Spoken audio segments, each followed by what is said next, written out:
नमस्कार, आप देख रहे हैं हमारा खास कार्यक्रम अयोध्या गाथा। जी हाँ, रामलला की प्राण प्रतिष्ठा को लेकर अनुष्ठान शुरू हो गई है और 22 जनवरी तक चलने वाले इस अनुष्ठान में 121 प्रकांड विद्वान हिस्सा ले रहे हैं, जिसमें प्राण प्रतिष्ठा को लेकर तैयारियां जोरों पर चल रही हैं। तेजी से काम करके तैयारियों को अंतिम रूप दिया जा रहा है और 21 और 22 जनवरी को राम मंदिर और अयोध्या आम जनमानस के लिए बंद कर दिया जाएगा। ऐसे में प्राण प्रतिष्ठा के पहले ही रामलला का दर्शन करने के लिए देश के कोने कोने से लोग अयोध्या पहुंच रहे हैं। इस पर देखिए खास रिपोर्ट। अयोध्या बदल गई है। अयोध्या संस्कृति तो वही है, लेकिन तस्वीर बदल गई है। रामलला की जन्मभूमि अयोध्या पहले उपेक्षित थी, तो अब उसकी खोई हुई पहचान वापस लौट रही है। 500 सालों तक उपेक्षा की शिकार अयोध्या में प्रवेश करते ही आपको धर्म मार्ग पर लगे सूर्य स्तंभ, सूर्य वंश की याद दिलाने लगेंगे। इसके अंदर आते ही आप राममय हो जाएंगे। प्रविश नगर कीजय सब काजा, हृदय राख कौशलपुर राजा। जी हाँ, हम अयोध्या में आ गए हैं और इस समय धर्म पथ पे हैं, जिसे प्रधानमंत्री मोदी ने 30 दिसंबर को लोकार्पित किया है। आप देख सकते हैं धर्म पथ नाम यूं ही नहीं पड़ा है, एक तरह से धार्मिक माहौल पूरे अयोध्या में है। देख सकते हैं स्प्रिंगिंग वॉल बनाई गई है, इस पे राम के जो जीवन आधारित चरित्र है उसको उकेरा जाएगा और एक चित्र बना भी दिया गया है। मैं अपने कैमरा पर्सन से कहूंगा जरा दिखा दें कि किस तरह से हनुमान जी को उड़ते हुए दिखाया गया है भित्त चित्र में। यहाँ दीवालों पे बनाए जा रहे हैं जो आगे चल के बहुत ही मनोरम होने वाले हैं। हला कलाकार दिन रात लगे हुए हैं, दीवारें सूख रही हैं, इन पर तत्काल पेंटिंग की जाएगी। और आपको बता दें, अयोध्या में किसी दौर में आप चौड़ी सड़कों की कल्पना नहीं कर सकते थे, लेकिन आज हर तरफ चौड़ी सड़कें हैं। जिन गलियों में पैदल चलना मुश्किल था, आज वहां आप चरपहिया वाहन से चल रहे हैं। जो सामने आपको लता चौक दिख रहा है, एक छोटा सा चौराहा हुआ करता था। जब पूर्वांचल से बसें लखनऊ की तरफ आती थी, चौराहे पे खड़ी होती थी, सवारियां उतर जाती थी। इसके अलावा कोई सुविधा नहीं था। आज लता मंगेशकर चौक है, यहाँ का एक ऐतिहासिक स्थल बन चुका है। लोग बाहर से आ रहे हैं, यहाँ पे सेल्फी ले रहे हैं। यह अयोध्या की पहचान बन चुकी है। हलाब राम मंदिर बनकर तैयार हो गया है। 22 जनवरी को प्रधानमंत्री नरेंद्र मोदी इसका उद्घाटन करेंगे। लेकिन जो भी भक्त आ रहे हैं, जो भी श्रद्धालु आ रहे हैं, वह लता मंगेशकर चौक भी आ रहे हैं, राम की पैड़ी भी जा रहे हैं, ताकि वह अयोध्या को ढंग से देख सके। पता नहीं फिर कब अवसर आएगा, कब आएंगे दोबारा दर्शन करने के लिए। तो कुल मिलाकर अयोध्या जिस तरह से बदल रही है, वह बदलाव इस तरह इशारा करता है कि अगर दृढ़ इच्छा शक्ति हो तो कोई भी काम असंभव नहीं है। कैमरा पर्सन मुस्तफा के साथ राघवेंद्र त्रिपाठी, स्वराज एक्सप्रेस, अयोध्या। आज पूरा देश और दुनिया राममय है। रामलला के लिए जश्न मना रही है। रामलला तक पहुंचने के लिए अलग अलग कवायद कर रही है, लेकिन इसके पीछे का संघर्ष भी आपको जानना चाहिए। ये जानना चाहिए, जब कोई नहीं था तब अदना सा एक साधु रामलला को लेकर ठंडी, गर्मी और बरसात में संघर्ष करता था। वह ठंड में कंबल के लिए प्रशासन को पत्र लिखता था, तो गर्मी में पंखे के लिए और बरसात में भीगते प्रभु राम के लिए तंबू लगाने को लेकर। हम बात कर रहे हैं रामलला के मुख्य पुजारी आचार्य सत्येंद्र दास जी महाराज की। श्री राम मंदिर के लिए संघर्ष और निर्माण को लेकर आचार्य सत्येंद्र दास जी महाराज से खास बातचीत की हमारे यूपी संपादक राघवेंद्र त्रिपाठी ने। अयोध्या में भगवान रामलला के नए मंदिर का उद्घाटन 22 जनवरी को प्रधानमंत्री नरेंद्र मोदी जी करेंगे। लेकिन आज हमारे साथ हैं रामलला के मुख्य पुजारी सत्येंद्र दास जी महाराज। सत्येंद्र दास जी महाराज कई वर्षों से रामलला की सेवा करते चले आ रहे हैं। आज मंदिर बन रहा है, पूरी दुनिया में रामलला मंदिर कैसा होगा, रामलला क्या क्या भोग करेंगे, क्या क्या होगा, क्या उपहार आए हैं, इस पे चर्चा हो रही है। लेकिन हम महाराज जी से जानना चाहेंगे कि जब 1992 की घटना है, उसके बाद से अब तक रामलला टेंट में थे, उनकी सेवा लगातार ही करते रहे हैं, उसमें क्या अनुभूति होती थी और क्या अंतर दिख रहा है। महाराज जी, आप रामलला की लगातार सेवा करते चले आ रहे हैं। जब रामलला टेंट में है, आपने लगातार उनकी सेवा की। जब सर्दी आती थी तो प्रशासन से गुहार लगाना पड़ता था कि हीटर लगा दीजिए, रजाई दे दीजिए, कंबल दे दीजिए रामलला को। क्या कुछ स्थितियां बदली हैं अब? देखिए, उस समय कोर्ट के द्वारा रिसीवर नियुक्त होते थे और रिसीवर की ही जिम्मेदारी होती रही कि वो रामलला की जो भी आवश्यक वस्तुओं की जरूरत है वो सब दें। लेकिन ऐसी परिस्थिति आती थी कि जो भी मांग करते थे वो सब में कटौती कर देते थे, जबकि हम लिखित देते थे और उनके हिसाब भी लिखित दिया जाता था। क्योंकि वो नहीं करते थे, वो परेशानी बहुत रही। जबकि यहाँ वो उनके अधिकार पूरा था कि जो भी आवश्यकता हो उसको आप दें, ये कोर्ट ने कहा था। लेकिन फिर पता नहीं क्यों कटौती ही करके देते थे, इसलिए परेशानी बहुत होती थी। पूजा अर्चना, भोग राग, रख रखाव ये सब में होता था। वो प्रकृति का प्रकोप, ठंडी में ठंडी लगे और गर्मी में गर्मी, वो एक पंखा लगा था बस। उसके बाद में जो बरसात है वो उसके पानी भी अंदर चले जाते थे। तो ये समस्याएं 28 वर्ष तक रहा झेले। अब जो है बहुत अंतर पड़ गया, क्योंकि अस्थायी मंदिर बन गया है जहाँ पर सारी सुविधाएं हैं और ट्रस्ट के माध्यम से जो कुछ आवश्यकता पड़ती है वो सब वो देते हैं। और पूजा अर्चना में कोई कमी नहीं है। और वहाँ एसी लगा है, वहाँ कूलर है और उसका ये हवा देने वाला, जो गर्म हवा देने वाला फ्लो है, ये सब व्यवस्था हो गई है। जब से रामलला अस्थायी मंदिर में आए तब से ठीक है। अब भव्य मंदिर में जा रहे हैं। वह बड़ी प्रसन्नता है कि वो प्रभु त्रिपाल में रहे, तमाम समस्याओं को झेलते रहे, लेकिन अब भव्य मंदिर में विराजमान होंगे जहाँ सारी सुविधाएं और जो सब अनुकूल पड़ेंगे। इस प्रकार से बहुत प्रसन्नता है। महाराज जी, रामलला को आप भोग लगाते रहे हैं, आपकी नजर में रामलला का सबसे प्रिय व्यंजन क्या है? किस चीज का भोग लगता था उनको? सबसे प्रिय व्यंजन उनका जो है ये तस्मई है, खीर जिसे कहते हैं। और इसको हम प्रतिदिन लगाते थे, तब भी लगाते रहे, अब भी लगाते हैं। इसलिए उसकी व्यवस्था जो है स्वयं दूध और हमें मेवा मिष्ठान छोड़ करके, चावल छोड़ के बनाया जाता है और बहुत प्रिय है। तो इसलिए उसका भोग प्रतिदिन लगता है। और बाकी है पूरी है, सब्जी है, दाल चावल और ये रोटी, सब कुछ लगता है, लेकिन अलग अलग दिनों में बदल बदल के। महाराज जी, आप लगातार सेवा कर रहे हैं, आपको क्या लगता है कि आने वाले दिनों में जो अयोध्या की सूरत है वो बदलने वाली है? बदलना शुरू हो गया, बहुत कुछ बदल गया। जैसे एयरपोर्ट नहीं रहा वो बन गया, यहाँ रेलवे स्टेशन बन गया। उसके बाद में ये सड़क चौड़ी हो गई है, रामपथ के नाम से हो गया, मुक्ति पथ के नाम से हो गया, सड़क सब बन गई हैं। बाकी जो अभी है प्रोजेक्ट वो सब अब बनना शुरू हो जाएगा। इसलिए अयोध्या को जो देना चाहिए वो यह सरकार के माध्यम से बहुत कुछ हो रहा है। विशेषकर मान लिए जो हमारे मुख्यमंत्री हैं योगी आदित्यनाथ जी, बराबर यहाँ आते रहते, समीक्षा करते रहते हैं। और उनके आने के परिणाम यही है कि यहाँ जितने भी कार्य हैं वो पूर्णतया सुरक्षित और व्यवस्थित ढंग से बन रहे हैं। यह रामपथ बन गया है, मुक्ति पथ बन गया है और बाकी जो है वो बन जाएंगे। महाराज जी, क्या आपके मन में कभी आया था कि आपके जीवन काल में मंदिर बन जाएगा, जिस तरह के विवाद चल रहे थे? देखिए, बहुत को लोग कल्पना करते रहते हैं, वैसे हम भी कल्पना करते रहे कि भगवान की मंदिर जो है टाट में है वो निश्चित है परिवर्तन होगा, ऐसी भावना रही। लेकिन इस प्रकार की भव्य मंदिर बन जाएगा, पत्थर के बनेंगे और इतने कीमती सारी व्यवस्थाएं होगी, वह तो नहीं था। लेकिन जो हो रहा है वो उनकी इच्छा से है और बहुत सुंदर ढंग से बन गया है। और उनके अब जो व्यवस्थाएं होगी वो बहुत ही अपने आप में अद्वितीय। जहाँ राजा राम अवध राजधानी और राम राज बैठे, त्रिलोका हर्षित भय गए सब शोका। सभी प्रकार की जो शंकाएं हैं, जो हमारे कष्ट हैं, सब कुछ दूर हो जाएंगे जिस दिन रामलला उस भव्य मंदिर में विराजमान हो जाएंगे। जी बिल्कुल, सत्येंद्र दास जी महाराज जी का कहना है कि रामलला जब मंदिर में विराज हो जाएंगे, जितने भी कष्ट हैं सब दूर हो जाएंगे। इनकी भी इच्छा थी कि रामलला जल्दी से अपने महल में विराजें।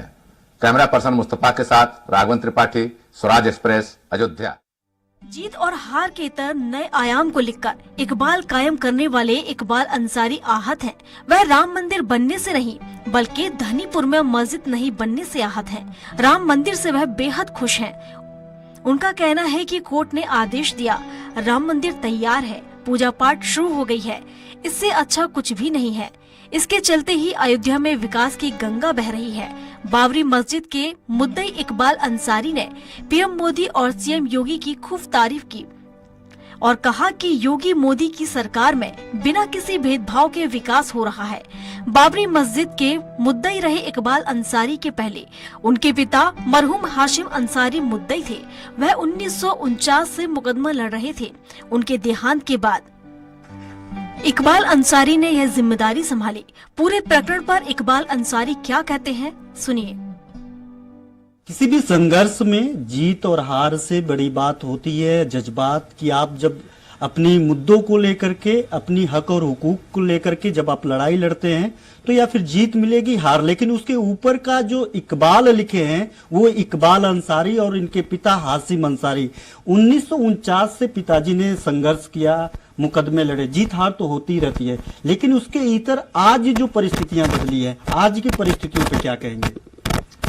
देखिए, lower court, high court, supreme court ने फैसला कर दिया, पूरे देश के मुसलमानों ने सम्मान किया, हमने भी सम्मान किया, पूरे देश के मुसलमानों ने सम्मान किया। पूरे देश में एक पत्ता भी नहीं हिला, न कहीं धरना हुआ, न कहीं प्रदर्शन हुआ, न कोई मुकदमा दोबारा हुआ। कोर्ट ने फैसला किया, हम देश का कानून मानते हैं, देश ने फैसला कर दिया, कानून का सम्मान किया। आज जो है मंदिर बन के तैयार है, देश विदेश से लोग आ रहे हैं, स्वयं प्रधानमंत्री जी आ रहे हैं, माननीय योगी जी आ रहे हैं, सारे देश के मेहमान आ रहे हैं। अच्छी बात है, अपने अपने नियम धर्म से लोग जो है पूजा पाठ करेंगे। पाठ चर्चा का जो है पूजा होने जा रही है, सारे लोग यहाँ मौजूद हैं। हमको भी निमंत्रण मिला है। निमंत्रण आपको मिला है ना? हमको भी निमंत्रण मिला है। आप जाएंगे? हाँ, बिल्कुल जाएंगे भाई, हमारे अयोध्या का रहा, हम भी जाएंगे। आप प्रधानमंत्री जी से बात करना चाह रहे थे, क्या बात करना चाह रहे थे? नहीं, अभी तो हमारी ऐसा जो है, हमने ऐसा कुछ नहीं कभी कहा है भाई। हमारे देश के प्रधानमंत्री हैं और मिलना चाह रहे थे, अयोध्या आए थे। भाई हर आदमी चाहता है कि हम देश के प्रधानमंत्री से अगर हमारी मुलाकात हो जाए, हमारी बातचीत हो जाए, तो आदमी एक सौभाग्यशाली है, हम भी जानते हैं। अब चलिए, एक लड़ाई लंबी चली, ठीक है। 2010 में भी एक बार निर्णय आया था, उस समय लग रहा था कि आपके तरफ से, जो आपके मरहूम पिताजी हैं, उनके तरफ से कि मामला सॉर्ट आउट हो जाएगा, लेकिन नहीं हो पाया। क्या एक छोटा सा बता दीजिए क्या कारण रहा? देखिए, 2010 का जब फैसला आया था तो उस फैसले को भी हम लोगों ने मान लिया था, लेकिन निर्मोही अखाड़ा नहीं माना, क्योंकि निर्मोही अखाड़ा को जो है अकेले जो है जितना मसला जो है, जो कुछ भी सुप्रीम कोर्ट ने दिया था, मतलब हाई कोर्ट ने दिया था, तो जो है निर्मोही अखाड़ा चाह रहा था कि पूरा मंदिर का हिस्सा हमें ही मिल जाए, तो विष्णु परिषद को बीच का हिस्सा मिला था। सबसे पहले कोर्ट कौन गया था? Supreme court. निर्मोही अखाड़ा सबसे पहले कोर्ट गया है। इसे जो है सारी चीजें रिकॉर्डेड होती हैं, जो सरकार के यहाँ लिखा पड़ी होती है, वो सारी चीजें रिकॉर्डेड होती फिर बाद में आप अंतिम दिनों में निर्मोही अखाड़ा गया, विष्णु परिषद गया, उसके सबसे आखिरी में एक दिन बाकी रहा जो हम लोगों को बुलाया गया, तो हम लोग गए। चलिए, फिलहाल डबल बेंच पे आदेश आ गया, फिर अब राम मंदिर का निर्माण भी हो रहा है, अंतिम प्राण प्रतिष्ठा होना है। जो अयोध्या में बदलाव विकास को लेकर के, उसको लेकर के क्या कहेंगे कि अब तो, क्योंकि उपेक्षित था अयोध्या, अगर बात अयोध्या नगर की करें, एक जिले की तौर पे करें, एक नगर की तौर पे करें, तो रामलला प्राण प्रतिष्ठा, राम मंदिर के इतर भी काफी विकास हो रहा है। इसको लेकर के कितना इत्तेफाक रखते हैं? ठीक है ना, मतलब विकास तो ये तो होना ही चाहिए था। देखिए, विकास तो सबके लिए होता है, कोई भेदभाव नहीं है। एयरपोर्ट नहीं था, एयरपोर्ट बन गया, रेलवे स्टेशन बढ़ गया, सड़कें बनाई गई, लोगों के मकान बनाए गए। अयोध्या में विकास की गंगा बह रही है। पूरे देश के जो है अधिकारी कर्मचारी जो है हमारे यहाँ अयोध्या पे की निगाहें हैं। सारे लोग जो है अयोध्या का विकास जो है कर रहे हैं। अच्छी बात है, हम भी खुश हैं, क्योंकि हम लोग पहले भी कहते थे कि अयोध्या में विकास की बहुत कमी है। आज विकास का काम हो गया, हम लोगों की तमन्नाएं भी पूरी योगी मोदी अच्छा काम कर रहे हैं विकास के मामले में। देखिए, माननीय प्रधानमंत्री नरेंद्र मोदी जी, योगी जी की सरकार है और विकास की गंगा बह रही है। यहाँ जो भी काम किया है बड़ा बेहतर हुआ अयोध्या में, क्योंकि विकास सबके लिए है, हमारे लिए भी है, हम भी खुश हैं, हमारे अयोध्यावासी भी खुश हैं, क्योंकि अयोध्या में ना रोड रही, ना एयरपोर्ट रहा, न इतनी साफ सफाई रही। आज जो है अयोध्या में जो है चारों तरफ आदमी के जो है निकलते हैं तो लोग देख रहे हैं कि अयोध्या चमक रही है, हम भी खुश हैं। एक और इकबाल जी, एक और बातों पे लोगों का नजर है, जो उन्होंने कहा कि सबकी नजर अयोध्या पे है, वो मस्जिद को लेकर के है। राम मंदिर तो अब बन गया, मस्जिद कब तक बनेगा? देखिए, सुप्रीम कोर्ट ने 5 एकड़ जमीन दिया है, वो सुन्नी सेंट्रल वक्फ बोर्ड को मिला है। उसके चेयरमैन जफर फारूकी हैं। वो तरह तरह के नक्शे अखबारों में दिखाया करते हैं, हमसे भी लोग सवाल करते हैं मस्जिद में देरी की है। अब हमारी कोई जिम्मेदारी नहीं है, जफर फारूकी उसके बोर्ड के चेयरमैन है, वो नक्शा दिखाते रहते हैं, लोगों को संतुष्ट किए हुए हैं। अब जो है वो कब बनावेंगे? आप निराश ही इस मामले को लेकर के? कोई निराशा नहीं, हमें कोई भी निराशा नहीं है। हम तो जो है अखबारों में मीडिया के माध्यम से देखते हैं कि एक जो है ऐसा नक्शा जो है वो दिखाते हैं कि उत्तर जो है हमारे हिंदुस्तान के मुसलमान इसीलिए पूछते भी नहीं कि मस्जिद क्यों बनाए हो, क्यों नहीं। लेकिन बनाए एक चीज और मीडिया में हमने देखा, आप जैसे देखते हैं नक्शा, आपकी एक बयान आपने कहा कि धन्नीपुर में मस्जिद की जरूरत नहीं है, वहां पे खेती हो, हिंदू मुस्लिम में सब में उसका अनाज बांटा जाए, ये बयान आपका हमने पढ़ा। क्या इसके पीछे का क्या कारण है, आखिर क्यों वहां पे इतने दिन तक संघर्ष मस्जिद के लिए, अब मस्जिद नहीं वहां पे फसल उगाया जाए? 4 साल बीत चुके हैं, 4 साल हो गया, केवल वहां बोर्ड लगा हुआ है और अखबारों में नक्शा दिखाया जा रहा है। तो हमारा तो यही सवाल है कि लोग हमसे सवाल करते हैं कि भैया मस्जिद जो है अभी तक वहां देरी क्यों है, तो हमने साफ कहा वहां मस्जिद की जरूरत भी नहीं है। हम आज भी कहते हैं, लोग भी कहते हैं कि वहां मस्जिद की जरूरत भी नहीं है। जो जमीन जो है मिली है वो कृषि योग्य है, उस पर खेती करें, जो है अनाज पैदा हो, हिंदू मुसलमानों में बांट दिया जाए। सेंटिमेंट हर्ट तो होगा ना कि जिस मस्जिद के लिए लड़ाई लड़ा आपने इतने सालों तक, अगर वो मस्जिद ही नहीं रहेगा तब तो मुस्लिमों के बीच में जो लोग आस्था रखते हैं अपने, उस सेंटिमेंट के साथ तो खिलवाड़ होगा। देखिए ऐसा कहीं कुछ नहीं है। हमारा समाज जो है पूछ नहीं रहा है। जो मसले थे सुप्रीम कोर्ट ने जो है दे दिया, लोगों ने उसको मान लिया। अब मस्जिद वहां बने या ना बने, हिंदू और हमारे यहाँ मुसलमानों को उसके लिए कोई पूछताछ लोग नहीं करते। मतलब ये कह सकते हैं कि उनकी लड़ाई, जो उनका सेंटिमेंट था कि वही जहां राम मंदिर बन रहा है, अगर वहां मिलता तो वो लोग एक्साइटमेट में रहते, वहां पे मिल रहा है तो उनको कोई मतलब नहीं रखना चाहते। ऐसा कहीं कुछ नहीं है। जो सरकार ने दे दिया, सबने मान लिया। अब ये आहत हैं, तो हो सकता है कि इस पे आखिरकार इसके पीछे का कारण है अब तो ये, और इनकी कम्युनिटी और जो इससे जुड़े हुए लोग हैं वो लोग सोचे। लेकिन इकबाल अंसारी जिनके पिताजी हासिम अंसारी जी, मरहूम हासिम अंसारी जी, जो लगातार सालों से संघर्ष किए हैं, उनके ये अंदर की एक दर्द था जो कैमरे के सामने झलका। कैमरामैन मुस्तफा अहमद के साथ घनश्याम निशान चौरसिया, स्वराज एक्सप्रेस, अयोध्या। बहरहाल राम मंदिर के बनने के इतर अयोध्या में विकास की नदियां तो बह रही हैं, तो वहीं आस्था भी अपने उफान पर है। प्राण प्रतिष्ठा 22 जनवरी को होनी है। 21 और 22 जनवरी को आमजन के लिए सिर्फ रामलला मंदिर ही नहीं बल्कि अयोध्या पूरी तरीके से बंद हो जाएगी। लेकिन रामलला के भक्त हैं कि मानने को तैयार ही नहीं। राम भक्त 22 जनवरी के पहले ही बड़ी तादाद में देश भर के अलग अलग हिस्सों से राम मंदिर का दर्शन करने और उनको देखने पहुंच रहे हैं। उनका कहना है कि 500 सालों का इंतजार किया, अब और इंतजार नहीं होता। फिलहाल राम मंदिर निर्माण तेजी से हो रहा है। प्राण प्रतिष्ठा के पहले तैयारियां जोरों पर हैं। तस्वीरें देखिए। रामलला का प्राण प्रतिष्ठा महज कुछ दिन बचा है और राम मंदिर की तैयारियां किस तरीके से जोरों पे की जा रही है वो तस्वीरें देखिए। सिर्फ आपको यहाँ पे इंजीनियरिंग वर्क्स की आवाजें सुनाई देगी और आप वहाँ पे देखिए जिस तरीके से रात दूनी और दिन चौगुनी इस स्पीड से काम हो रहे हैं। लेकिन उसके पहले जो भक्त हैं, राम भक्त हैं, वो लोग यहाँ पे आ रहे हैं और यहाँ पे आकर के पूजा अर्चना कर रहे हैं। वो उनकी सोच है 22 तारीख को प्राण प्रतिष्ठा होगा, उसके पहले ही आप लोग यहाँ पे आकर के दर्शन पूजन करना चाह रहे हैं। कहाँ से आए आप? हम उत्तराखंड से आए हैं, उधम सिंह नगर जिले से। हम 5-6 लोग आए हैं। ये 2 लोग हमको रास्ते में बस में मिले, महाराष्ट्र के भाई लोग हैं। महाराष्ट्र। आप भी दर्शन करने के लिए? हाँ, महाराष्ट्र से। महाराष्ट्र? हाँ। तो उसके पहले इतनी जल्दबाजी, प्रधानमंत्री जी ने कहा था कि थोड़ा सा इंतजार कर लेते, आप इतने दिन इंतजार किए। 500 साल से इंतजार करते करते अब तो वो शुभ घड़ी आई है, तो हम 2 दिन पहले आ गए, तो उसमें दर्शन तो हो ही रहे हैं।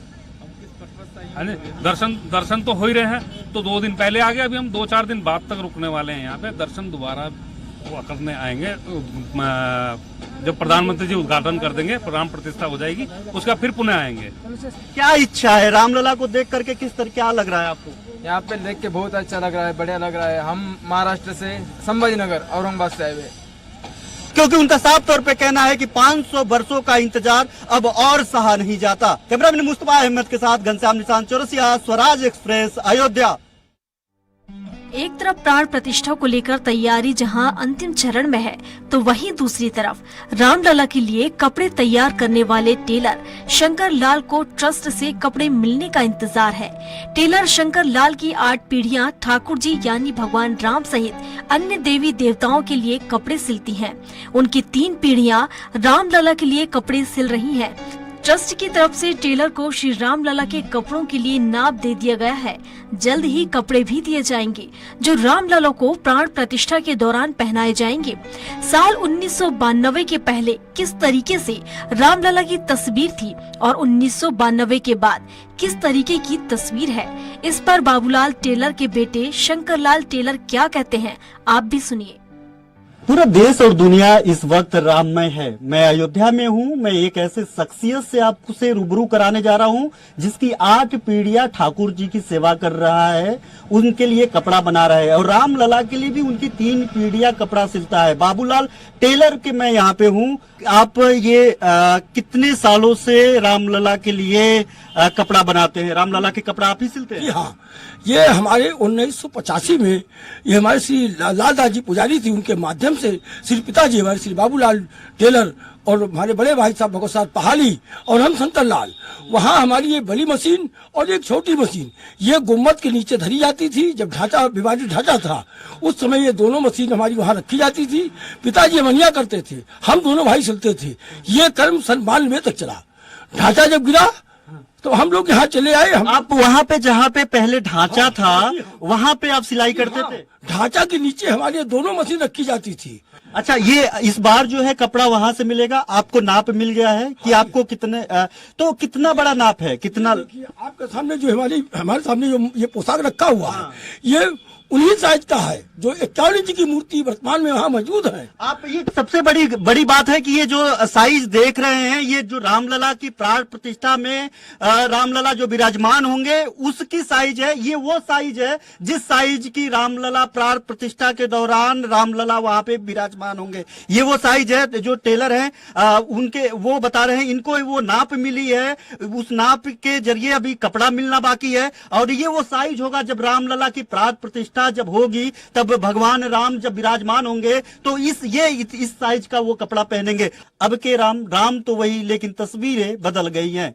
कैमरामैन मुस्तफा अहमद के साथ घनश्याम चौरसिया, स्वराज एक्सप्रेस, अयोध्या। रामलला के दर्शन करने देश और दुनिया भर से लोग आ रहे हैं।